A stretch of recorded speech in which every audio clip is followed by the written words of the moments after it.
Irán llegó a Islamabad con dos condiciones previas. Primero, que se liberen todos sus activos congelados en el extranjero antes de que comience cualquier conversación. Segundo, que haya un alto al fuego formal en Líbano, firmado y verificado antes de que su delegación tome asiento. Estados Unidos llegó a Islamabad con una línea roja que Caroline Leavitt, portavoz de la Casa Blanca, repitió públicamente 3 veces en 48 horas sin variación: cero enriquecimiento de uranio en suelo iraní, no menos enriquecimiento, no enriquecimiento controlado, cero.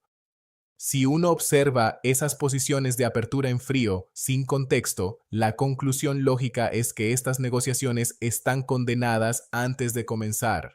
Una parte exige dinero antes de sentarse. La otra exige la renuncia de la principal palanca de negociación de la parte contraria como condición de entrada. La brecha no es un desacuerdo sobre tecnicismos, es total.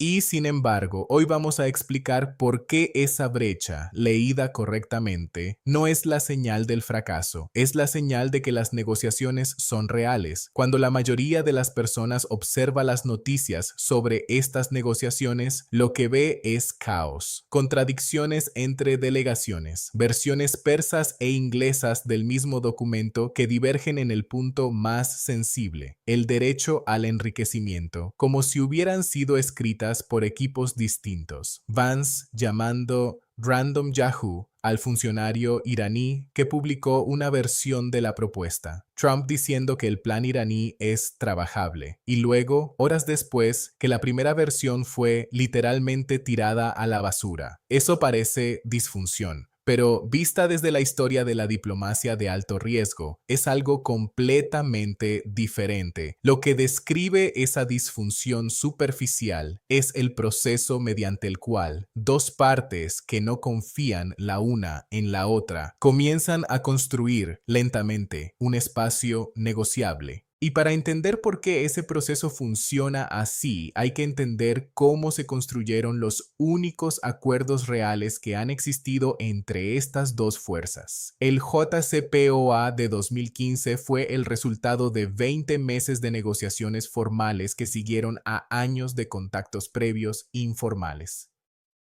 Wikipedia. Lo que los libros de historia no suelen destacar es lo que ocurrió en los primeros días de esas negociaciones.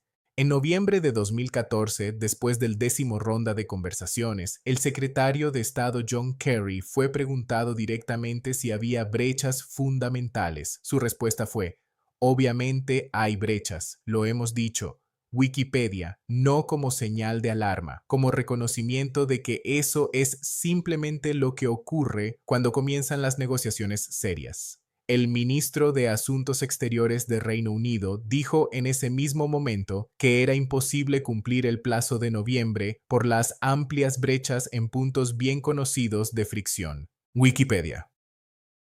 El acuerdo final llegó 8 meses después. Las brechas no eran señal de fracaso, eran el punto de partida. Durante años antes del JCPOA, las negociaciones naufragaron repetidamente sobre la demanda de Irán de que se reconociera formalmente su derecho al enriquecimiento. Fue precisamente cuando esa demanda fue abandonada como precondición que se abrió el espacio para la negociación del acuerdo final. Chatham House, Irán, no abandonó ese reclamo porque EEU lo convenciera. Lo dejó de lado estratégicamente porque necesitaba lo que el acuerdo podía darle más urgentemente que el símbolo. Ese patrón, demanda máxima como apertura, concesión estratégica como palanca para extraer lo que realmente se necesita, no es fallo diplomático, es negociación.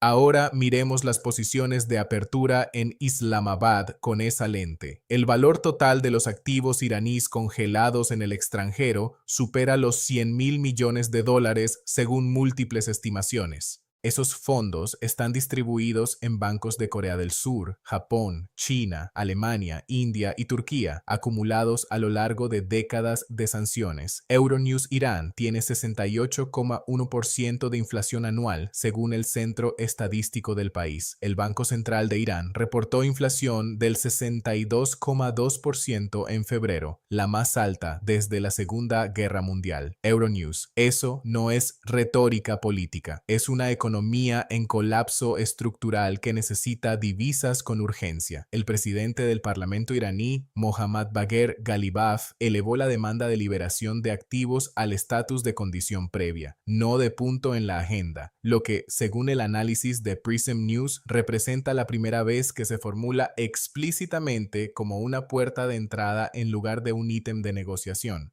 Prism News, al hacerlo, Ghalibaf, un excomandante de la Guardia Revolucionaria, cumple una función interna específica: demostrar a la facción dura que Irán no se sienta a la mesa sin una prueba concreta de buena fe estadounidense. Lo importante es entender quién envió a Ghalibaf. No es el negociador final, es el portavoz de la línea máxima de apertura. La delegación iraní también incluye al ministro de Asuntos Exteriores Abbas Araghchi ABC News, que es el mismo diplomático que negoció el JCPOA original y que fue el primero en confirmar el alto al fuego el 8 de abril. Su presencia al lado de Ghalibaf no es contradicción, es arquitectura deliberada, una voz para los máximos de apertura, otra para el trabajo real. Del lado estadounidense, la posición de cero enriquecimiento que Leavitt repitió públicamente como línea roja no refleja el consenso interno del equipo negociador. Witkoff ya había señalado en conversaciones previas que podría ser suficiente con limitar el enriquecimiento al 3,67%, como lo hizo el JCPOA.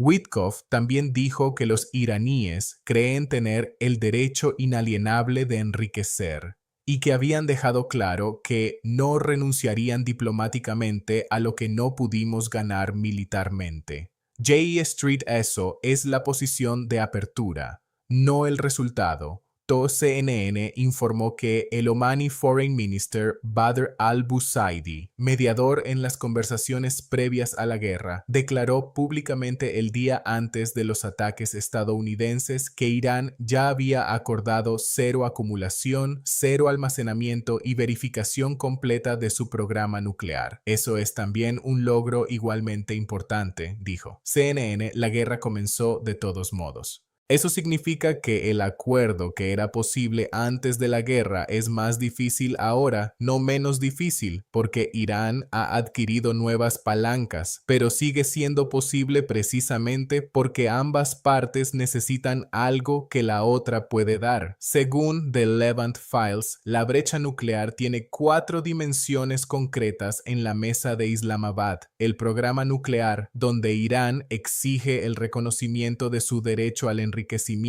y insiste en cero enriquecimiento, los misiles donde Teherán podría aceptar límites de alcance, pero no aquellos que pusieran a Israel o los estados del Golfo fuera de rango, el estrecho de Hormuz, donde Irán busca control permanente y capacidad de cobrar tarifas mientras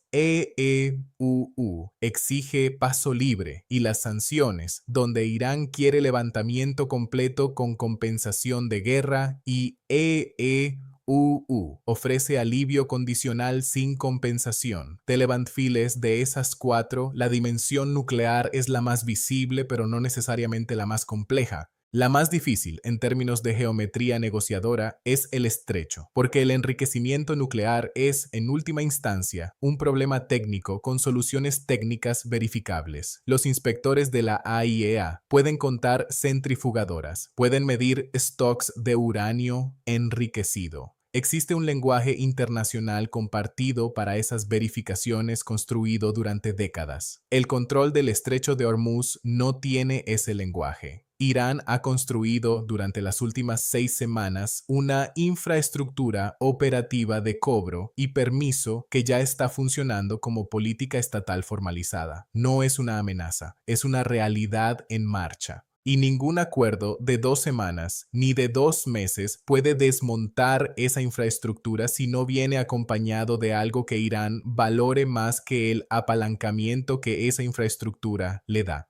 Farid Zakaria, en su análisis para CNN, articuló la transformación estratégica con una frase que resume el cambio. Lo que esta guerra ha hecho es entregar a Irán un arma que es mucho más utilizable que las armas nucleares, que es el estrecho de Hormuz cortando el suministro global. CNN eso define el nuevo terreno en Islamabad. Las negociaciones nucleares de 2015 eran sobre qué capacidades de destrucción tenía Irán. Las negociaciones de 2026 son sobre qué capacidad de disrupción económica global ha demostrado que puede ejercer. Son conversaciones fundamentalmente distintas. Trita Parsi, experto en Irán, lo formuló así. El uso fallido de la fuerza por parte de Trump ha debilitado la credibilidad de las amenazas militares estadounidenses, introduciendo una nueva dinámica en la diplomacia EU-Irán. Washington puede seguir agitando su sable, pero después de una guerra fallida, esas amenazas resuenan huecas. Al Jazeera Why, aquí es donde la distancia entre las posiciones de apertura en Islamabad adquiere su verdadero significado. No es el tamaño de la brecha lo que determina si un acuerdo es posible, es si las dos partes tienen algo que la otra necesita con suficiente urgencia como para moverse desde sus posiciones iniciales hacia algo mutuamente aceptable. Irán necesita $100.000 millones en activos. Necesita que se levanten las sanciones sobre su economía en colapso. Necesita garantías formales de no agresión. EUU. Necesita que el estrecho de Hormuz funcione para el 20% del suministro mundial de petróleo sin tarifas en Bitcoin. Necesita algo que pueda llamar victoria nuclear en un lenguaje doméstico que Trump pueda vender. Necesita que los precios de la gasolina, que subieron un 40% desde que comenzó la guerra, de los $2,98 por galón antes de la guerra hasta los $4,16 actuales CNN, comiencen a bajar antes de que el impacto político se vuelva irreversible. Esas necesidades son reales, son urgentes y son suficientemente asimétricas como para que, con mediadores competentes, un espacio negociable exista. Lo que no sabemos todavía es si los negociadores en la sala son capaces de encontrarlo. La Asociación de Control de Armas publicó un análisis en el que concluye que Witkoff no estaba preparado técnicamente para negociaciones nucleares serias con Irán y que su falta de comprensión del expediente nuclear fue un factor que contribuyó al colapso de las conversaciones previas a la guerra. Arms Control Association. Las brechas de apertura en Islamabad son normales. La historia de la diplomacia de alto riesgo dice que los acuerdos reales nunca comenzaron con posiciones compatibles. Lo que no es normal, lo que determina si esta brecha se cierra o se convierte en la antesala del reinicio de la guerra, es algo que ningún analista puede medir desde afuera de la sala. Tienen los hombres en esa sala la preparación técnica, la confianza institucional y la voluntad política para hacer lo que los negociadores del JCPOA tardaron 20 meses en construir en 2 semanas. El plazo vence el 22 de abril.